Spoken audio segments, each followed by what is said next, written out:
ఇక్కడ మీరు చూస్తే అన్ఫినిష్డ్ బిల్డింగ్స్ మొన్న మీకు చూపించాను.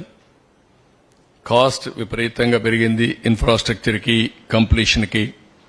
క్రెడిట్ రేటింగ్స్ అమరావతి బాండ్స్ అయితే 1 అవర్లో మొత్తం అప్పుడు 2000 కోట్లు అనుకుంటాను 1 అవర్లో వచ్చింది. అలాంటిది ఇప్పుడు రేటింగ్ కూడా కింద మేము రేటింగ్ కూడా ఇచ్చాం. మీరు ఒకసారి చూస్తే అక్యూట్ రేటింగ్స్ AASO on 31/5/2018. ఇప్పుడు C on 30/11/2023. Brickwork Ratings AASO on 18/5/2018.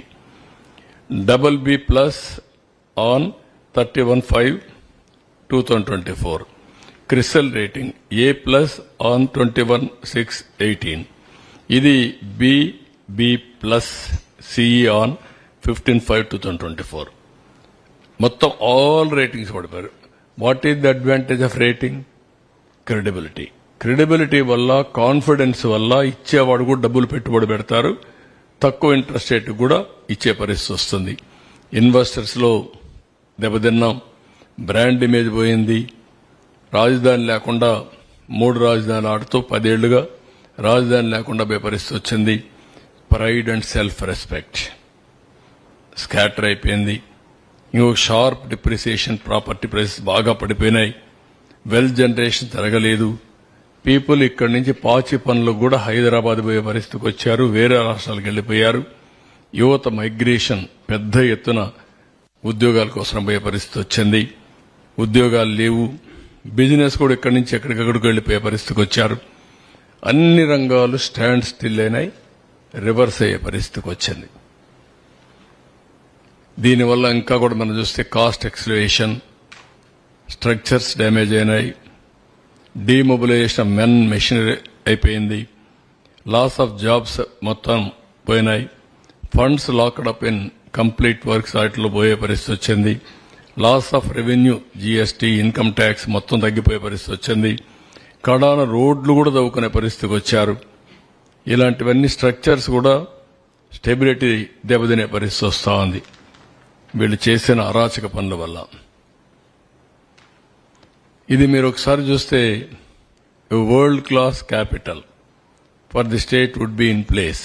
అలాంటిది ఈరోజు ఆ రోజుటికే 50,000 నుంచి 1,00,000 మంది ఇక్కడ ఉండేవాళ్లు. ఏ సిటీ అయినా, హైదరాబాద్ కూడా మీరు ఒకసారి చూస్తే దగ్గర నాలెడ్జ్ ఎకానమీలోనే ఉద్యోగాలు 7 నుంచి 10 లక్షల ఉద్యోగాలు వచ్చాయి. ఎప్పుడు కూడా 1:4 or 5 అఫ్లియేట్ వస్తాయి. ఒక ఐటీ ఉద్యోగం వస్తే షాపింగ్ కానీ, రెస్టారెంట్స్ కానీ, హాస్పిటల్స్ కానీ, ట్రాన్స్పోర్ట్ కానీ, ఇంకా సర్వీసింగ్ కానీ, ఆల్ సెక్టర్స్ లో మల్టిప్లైర్ ఎఫెక్ట్ లో వస్తాయి.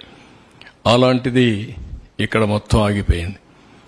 GSDP హైదరాబాద్ లో ఇప్పుడు చూస్తే ఒక్క ఐటీ GSDP 1,70,000 కోట్లు 2 లక్షలకు వచ్చారు. ఇంకా పెరిగిందనుకుంటాను. లేటెస్ట్ ఫిగర్ నా దగ్గర లేదు. 2 లక్షల పైన పెరిగిపోయే పరిస్థితి వచ్చింది. ఇన్కమ్ మొత్తం ఎవ్రీ ఇయర్ మల్టిప్లైర్ ఎఫెక్ట్ లో పెరుగుతుంది. ఆవరేజ్ GST మీరు చూస్తే 15% ఆవరేజ్. ఈ టైప్ ఆఫ్ యాక్టివిటీ కాదు. ఆవరేజ్ GST కూడా 15 నుంచి 20% పెరుగుతుంది. Increase in property taxes, property prices, that is the wealth creation. ఎకరా మొన్నటి వరకు ఎట్లుంది, ఈ రోజు ఎట్లుందో మీరు చూశారు. ఇది మల్టిప్లైర్ ఎఫెక్ట్. 1,00,000 రూపాయలుండే ఎకరా 94-95లో 100 కోట్లు అయింది. అంటే 10,000 రెట్లు పెరిగింది. దానివల్ల లాభం ఏంటి? 1 ఎకరా ఉండేవాడు కొంత అమ్ముకుంటే బెటర్ లివింగ్ స్టాండర్డ్సే కాకుండా ఇన్వెస్ట్మెంట్ ఆపర్చునిటీస్ వస్తాయి. బెటర్గా ఎక్స్పెండిచర్ చదువుకు గానీ